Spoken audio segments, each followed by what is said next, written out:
Let's talk about 4 ways that the Venezuelan conflict could affect the Bitcoin and crypto market.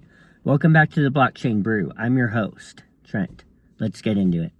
The first way is that we all know that war is a big money machine. This is a very well established precedent in history because of production and economic stimulus being injected into the economy. And so in that scenario, I would see, and this is a much less likely scenario in my opinion, but I would see, economic stimulus and production working its way through the traditional markets first with a bullish effect, and then pouring over into risk-on assets later. So I don't see that being the case with this, but it is a thing that can happen. Number 2, this is sort of an apocalyptic scenario that is I don't foresee at all, but there is a way in which, full-blown World War III, fiat currencies debasing left and right, and if that were to happen, right, the debasement of fiat currencies around the world, well, Bitcoin would go up in value just by nature of being hard money. It would go up in value just by nature of being a durable, one of the only durable tradable assets left, right? That is very much not the outcome that I see here. that, like I said, that's an apocalyptic scenario. Number 3. Now, I'm split 60-40 between number 3 and number 4. So, number 3 is what I call the Israel-Iran effect. Okay. From 2022, or maybe it was 23, sorry. From October 7th, 2023, when that first strike was launched in Gaza. From the following couple years, anytime we would hear news of a missile strike, Bitcoin would drop substantially. There were many days where I did not hear the news yet, but I saw Bitcoin dropping.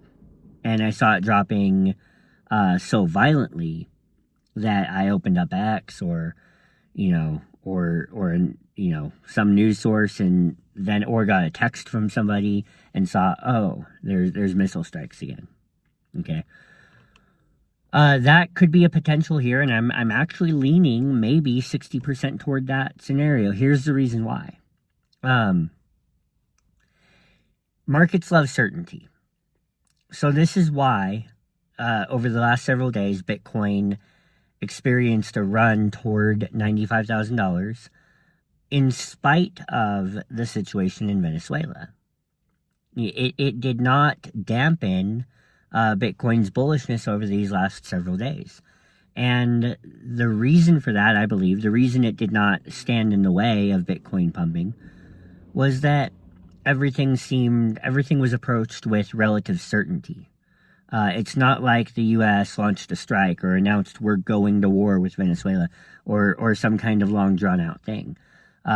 Before any of us heard the news, Maduro was already snatched up by U.S. forces. And the announcement was already made that we're going to be running the country, so on and so forth. There was a tone of certainty from the very onset. And markets thrive in certainty. There was not a tone of uncertainty that was unsettling the market and standing in the way of Bitcoin pumping these last several days. Now, here's my concern. And again, I'm 60% here.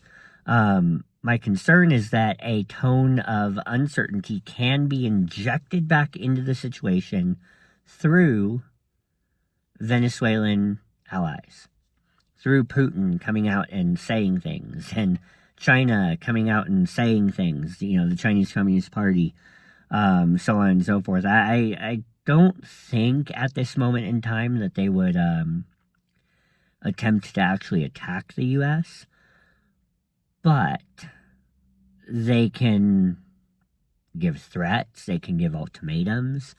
You know, just think when Trump threatened 100% tariff on China, that was the October 10th liquidation event that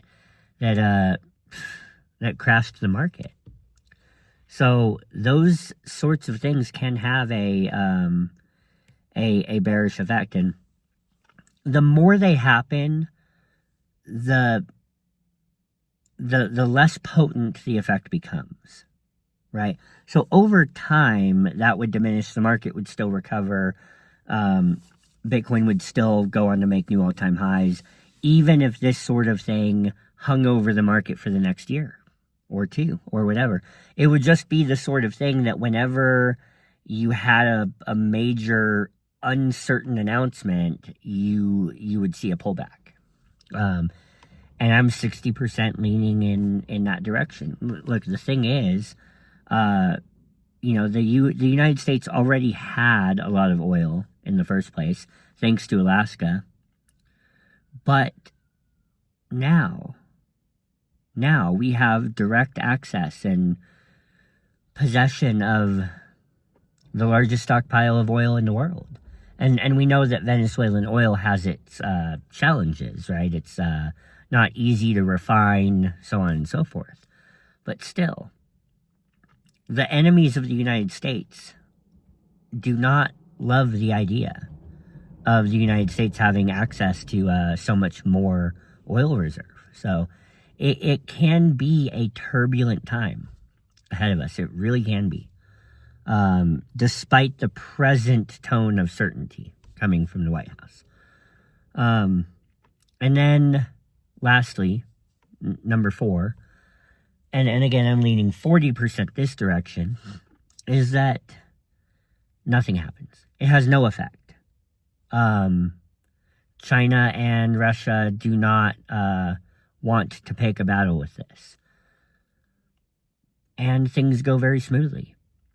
Trump said we're going to run the country, and we do just that. And all the announcements we hear are just about the ways in which the United States is setting things in order over there, and it's positive step after positive step, and therefore it really has no effect on what the market is going to do. So there you go. Guys, thanks for tuning back in for another video. Don't forget to like, subscribe, follow us on X. YouTube is a hard grind. We appreciate every bit of support from the Brew Crew, the most hydrated community on YouTube. Cheers.